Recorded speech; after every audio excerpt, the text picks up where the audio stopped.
I'm a journalist from Ukraine, and I'm focused on covering EU affairs and relations of EU and Ukraine. And I would say the main problem currently we have in these relations is that EU is not sufficiently informed on what's happening in Ukraine. Of course, everyone knows that there is something happening in Donbass. But in fact, I feel in my communications with different EU people, different officials, those who are not involved in, let's say, close coverage of Ukraine events, people do not realize what's going on. I guess that it's mostly because of tradition of relying to Russian sources.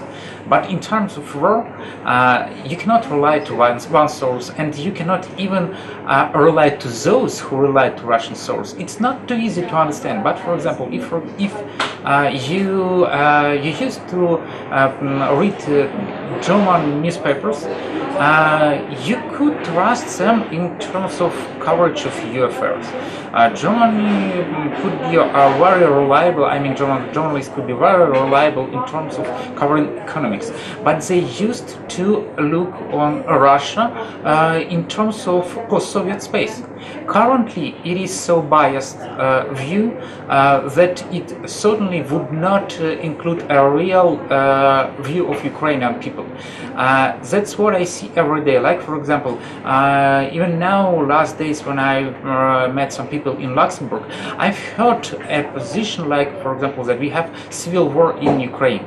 We were so shocked, I mean, Ukrainian journalists who were in our group, so shocked with this ruling, because for us it's absolutely clear that there is not a civil war, it's an intrusion of Russian forces, and even official EU diplomats and EU high-level people do recognize that it's a Russian intrusion.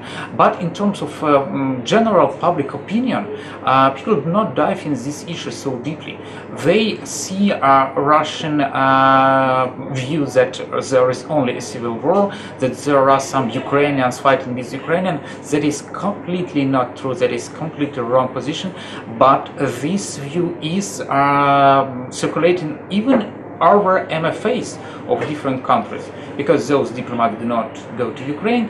Even, for example, in Luxembourg, they do not have an embassy in Ukraine, and they just can write to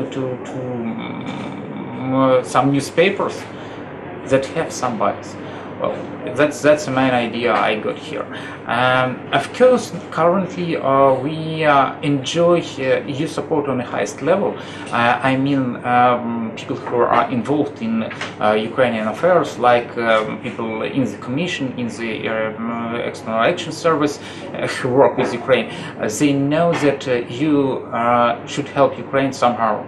But currently, no one do understand how can it work, and even we in Ukraine cannot really understand what should Europe do to help us to overcome the current crisis, because it's for very first time in Europe when we have a crisis of that type. Even in Balkans we have very different time.